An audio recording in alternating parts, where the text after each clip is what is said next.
Muy buenas tardes, todas, todos y todes.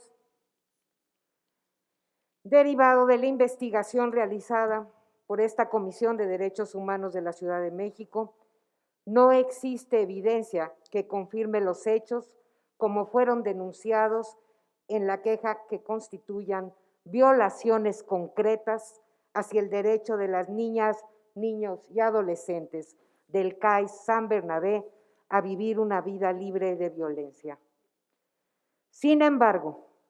cuando la falta de ejercicio efectivo de derechos deriva de un factor o un conjunto de factores estructurales que van más allá de una relación bilateral entre las autoridades implicadas y una persona o grupo de personas que podrían repercutir en un incumplimiento de obligaciones en materia de derechos humanos, es competencia de esta comisión emitir observaciones sobre problemáticas estructurales. La situación de las niñas, niños y adolescentes sin cuidado parental de la Ciudad de México es de interés público, por lo que estas observaciones y recomendaciones tienen como objetivo impulsar la transformación de esta problemática estructural. Al respecto, es preciso apuntar que el estándar internacional aplicable para niñas, niños y adolescentes sin cuidado parental es la no institucionalización. Es decir, la mejor institucionalización es la no institucionalización. En tanto este estándar es alcanzado, es preciso operar en dos rutas de actuación. La primera, orientada a atender las condiciones observadas y documentadas en la investigación de este caso. La segunda, orientada a eliminar progresiva y aceleradamente la institucionalización de niñas, niños y adolescentes sin cuidado parental. Respecto al primer aspecto, relativo a atender las condiciones observadas y documentadas en la investigación de este caso, se recomienda, primero, el interés superior de niñas, niños y adolescentes debe de ser incorporado como una norma de procedimiento en las prácticas rutinarias del personal que labora en los albergues. Lo anterior implica la elaboración de protocolos para la atención de población usuaria de los CAIS, así como las guías para la protección de los datos personales de niñas, niños y adolescentes, de manera particular en lo relativo a las imágenes, su generación, reproducción y distribución. Lo anterior para el respeto, protección y garantía de su derecho a la privacidad e intimidad, así como para prevenir cualquier amenaza a su integridad personal. Segundo, se requiere incorporar el uso de estrategias educativas en la práctica del personal del CAIS que vaya más allá del sistema de premios y castigos, mismos que dominan como forma de crianza en ese espacio. El viraje hacia una crianza respetuosa de los derechos humanos de niñas, niños y adolescentes, así como su promoción, debe de ser asumido como un asunto público de mayor relevancia, puesto que en la sociedad y las instituciones persiste la normalización de una crianza alejada de este enfoque. Por lo expuesto, se observa la necesidad de fortalecer las capacidades de los equipos técnicos a efecto de desarrollar habilidades de gestión de las conductas disruptivas que impulsen el desarrollo integral de niñas, niños y adolescentes, así como el desarrollo de habilidades socioemocionales que habiliten una convivencia pacífica al interior del CAIS Coruña Jóvenes.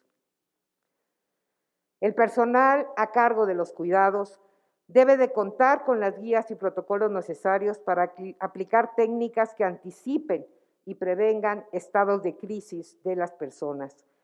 Los estándares internacionales enfatizan que el personal a cargo de los cuidados debe ser capaz de aplicar estas técnicas, mismas que generalmente son conocidas como desescalada. En particular, es preciso mencionar que cualquier método de sujeción, contención mecánica o restricción física de una persona es una técnica a debate por su cuestionamiento ante los estándares internacionales en la materia. Así lo ha recomendado la Organización Mundial de la Salud desde el 2019 como parte de la campaña Quality Rights, una amplia iniciativa de la Organización Mundial de la Salud que prioriza el enfoque de salud centrado en las personas desde una perspectiva comunitaria basada en derechos humanos y orientada hacia la recuperación y disfrute del máximo nivel posible de salud. Dicha organización ha señalado que particularmente en el caso de América Latina, los servidores de salud mental enfrentan restricciones de recursos, operan en marcos legales obsoletos y principalmente persiste la dependencia al modelo biomédico centrado en la psiquiatría que se enfoca en el diagnóstico, medicalización del malestar, patologización de la diversidad, reducción de síntomas, dejando a un lado los elementos sociales que afectan la salud mental de las personas. Es claro que los esfuerzos institucionales deben encaminarse a la eliminación total de la restricción física y aislamiento en servicios de salud mental. Habiendo confirmado lo anterior,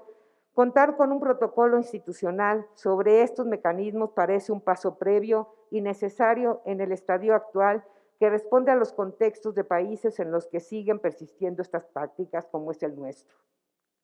A la par, la adecuada aplicación de los protocolos de prevención e intervención en crisis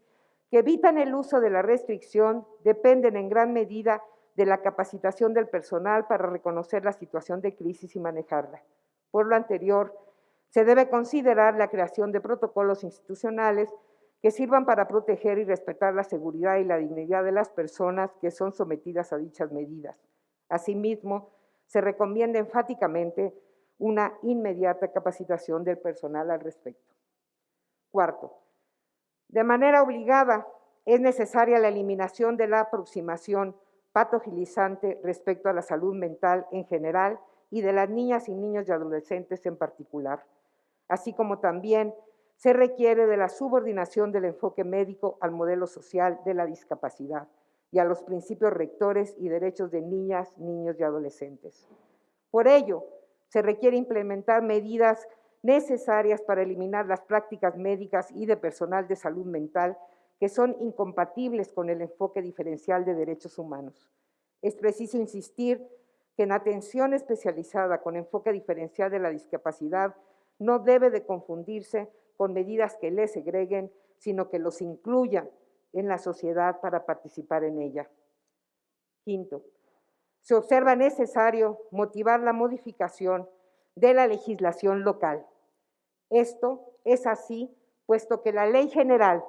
de Derechos de Niñas, Niños y Adolescentes otorga a las Procuradurías de Protección de las entidades federativas la facultad de autorizar, registrar, certificar y supervisar los centros de asistencia social. A pesar de ello, la Ley de los Derechos de Niñas, Niñas y Adolescentes de la Ciudad de México omite adjudicar la facultad a la Procuraduría de Protección de Derechos de Niñas, Niños y Adolescentes de la ciudad. Lo anterior genera un vacío en las medidas de protección y de seguimiento de niñas, niños y adolescentes que residen en albergues. Por ello, se hace un doble llamado al Congreso de la Ciudad de México para subsanar la omisión y armonizar el marco legal local con el objetivo de asignar a la Procuraduría Local de Protección de Derechos de Niñas, Niños y Adolescentes la facultad de supervisión de los centros de asistencia social y asignarle la obligación periódica de rendición de cuentas. A la propia Procuraduría de Protección de Derechos de Niñas, Niñas y Adolescentes de la ciudad se le hace el llamado de asumir tales funciones de inmediato, en atención a la disposición de la Ley General en la materia que así lo mandata. Sexto, asimismo, se observa como necesaria la revisión de las leyes publicadas en la materia y disponibles para la consulta oficial como para fin de atender los efectos de la abrogación de los cuerpos normativos como la Ley de Albergues Públicos y Privados para Niñas y Niños en el Distrito Federal, que al día de hoy pareciera que está vigente, lo que genera confusión. Respecto a la ruta para la eliminación de la institucionalización, se requiere, primero, la reducción progresiva y acelerada del uso del acogimiento residencial de niñas, niños y adolescentes, así como el aumento sustantivo y fortalecimiento de las modalidades de cuidado alternativo, tales como las familias de acogida, la familia extensa o ampliada y la familia ajena. En la ruta que se ha venido trabajando durante los últimos 3 años, en donde se ha logrado una reducción de alrededor del 50% de niños en acogimiento residencial en comparación a los institucionalizados en el 2017. Se requiere dar continuidad y fortalecer esta estrategia a partir de integrar acciones de prevención para la separación familiar, de reintegración a la vida familiar, buscar más alternativas familiares y, en el caso de niñas, niños y adolescentes con discapacidad, avanzar sobre las acciones familiares, profesionales y especializadas. En consecuencia con lo anterior, anteriores observaciones de la Comisión insisten en la atención al contenido de la recomendación 02-2020 y 01-2021, que sugieren la revisión normativa en los aspectos específicamente orientados a la desinstitucionalización de este grupo de atención prioritaria. En adición, se advierte sobre la necesidad de que el Congreso de la Ciudad de México emita la ley que crea el sistema de cuidados de la Ciudad de México, que deberá de estar articulada con el sistema de apoyos y el sistema de asistencia social a la que se refiere la Constitución, para atender a la población desde una perspectiva interseccional y un enfoque de derechos humanos. En suma, un buen albergue es aquel que busca en todo momento restituir los derechos de niñas, niños y adolescentes en el menor tiempo posible, y para esto se requiere que se den opciones que hagan realidad su derecho a vivir una vida en familia. Esto es, que cuando se trata de niñas, niños y adolescentes, el acogimiento residencial o institucional debe de ser considerada como una medida excepcional y temporal.